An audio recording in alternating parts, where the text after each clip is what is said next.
now, here is the host of Jeopardy, Mike Richards.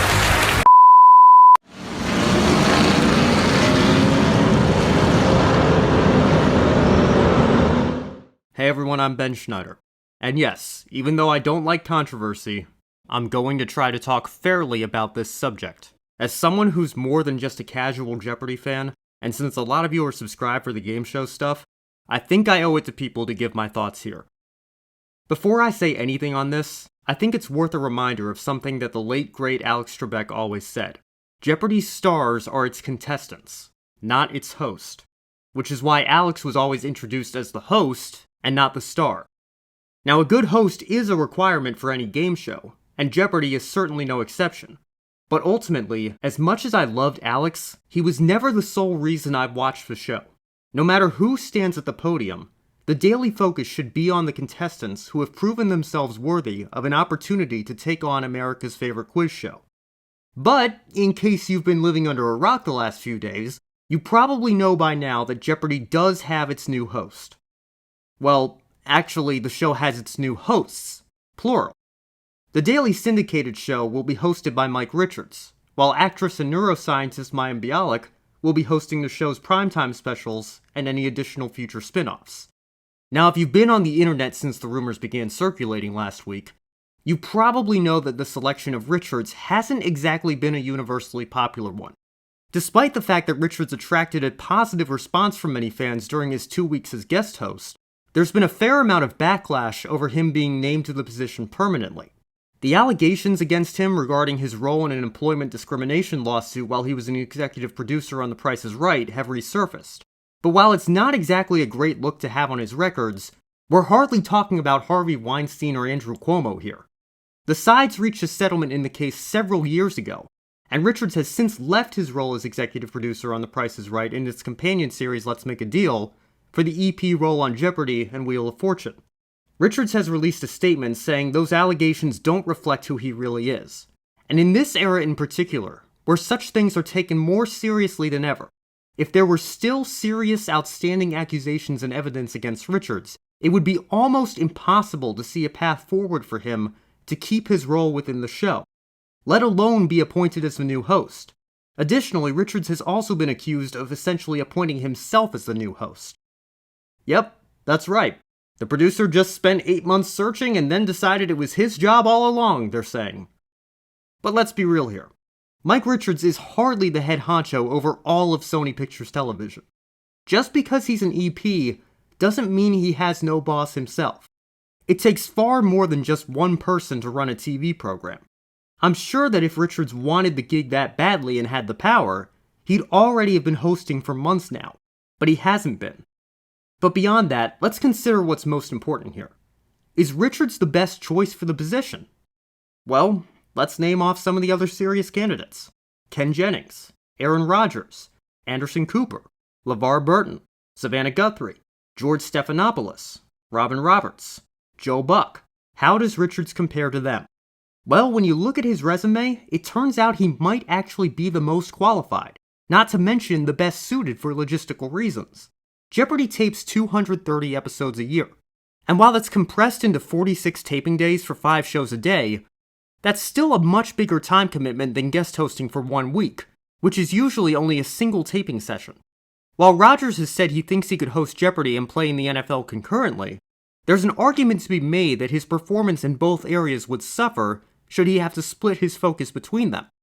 Not to mention, Sony would surely have to tape the entire season between February and July, which would probably be a logistical nightmare for them. Joe Buck is still active in calling plenty of football and baseball games, which shortens that window even more. Roberts, Guthrie, Stephanopoulos, and Cooper are all still active in their news anchor roles. And while LeVar Burton has a passionate fan base and would surely improve if given more than just 5 episodes, it's hard to deny his performance was lacking a bit compared to the others. Don't get me wrong, he's still a great guy and I'm glad he got the chance to guest host, but I don't know that he would have been my first pick. The fact remains that almost all of the guest hosts are already quite active in their other roles, which they very well could have to give up should they be given the Jeopardy hosting job full time. There's also the true unknowns, people that have game show experience but were never really in the conversation. I, for one, would have liked to have seen Brooke Burns given a chance. She was excellent on GSN's version of The Chase, and therefore already has a fan base within the quiz show world.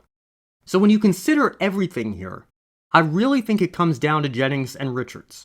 And between the two of them, when it comes to experiencing game shows, I have to give the edge to Richards on this one.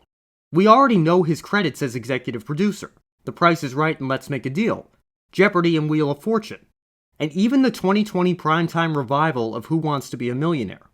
But beyond the production roles, he also has plenty of hosting experience. If you watch GSN, you probably remember Richards for his work on the 2012 Pyramid Revival and the US version of Divided in 2017. And while neither show was given more than 2 seasons, it's hard to put the blame solely on Richards for that, all things considered. We're also in an era of game show revivals where so many shows are being hosted by random celebrities. And while I think several of them have done a good job, the game show host as an occupation is not nearly as common as it used to be. Alex Trebek was a celebrity, sure, but he was known for hosting game shows. Reach for the Top, The Wizard of Oz, Classic Concentration, and of course, Jeopardy. So Jennings will remain on Jeopardy as a consulting producer, which is great for him. I'm glad he'll still be involved with the show. Bialik was one of the most popular guest hosts during her run, and she's also a great fit for the show with her impressive resume in the world of science. And with Mike Richards taking over the Jeopardy podium, a game show host is, well, hosting a game show. Not an A-list celebrity who would come in and grab all the attention, which in turn would take the spotlight off of the contestants. I don't think Alex would have wanted that. But I also don't think Alex would have wanted what's happening right now. And that's the negative backlash that Richards and Jeopardy are receiving that's taken the spotlight off of current super champion Matt Amodio, who's racked up over $500,000 through 18 games as champion. And if you look at the social media comments for every guest host announcement, you'll find your fair share of detractors for all of them. While I do think some guest hosts did better than others, it's unfair to compare anyone after 5 or 10 shows to Alex after his 8,000th. But that's unfortunately what a lot of armchair experts are doing. No matter who Sony chose, there was always going to be a loud minority saying, "I've been a fan for 40 years and I'll never watch again." Even though the show only just wrapped up its 37th season, but hey, who's counting? If we take Alex's philosophy to heart, which it seems like Richards and Bialik are committed to doing, the contestants are always the ones who should be getting the most attention from us viewers. Drew Carey said in 2007, "You can't replace Bob Barker. I don't compare myself to anybody. It's only about what you're doing and supposed to do." And you know what? The Price is Right is still going strong, about to enter its 50th season, and 15th with Carey at the helm. So what's the final verdict? Well, in short, this is hardly a nail in the coffin for Jeopardy. Richards and Bialik will by no means be replacements for Alex Trebek, but I have full confidence in their abilities to do well. And ultimately, so long as the contestants are the stars of a show, that's all they really need to do. So I, for one, can't wait to continue following this amazing show's journey into a new era. And as always, thanks for watching.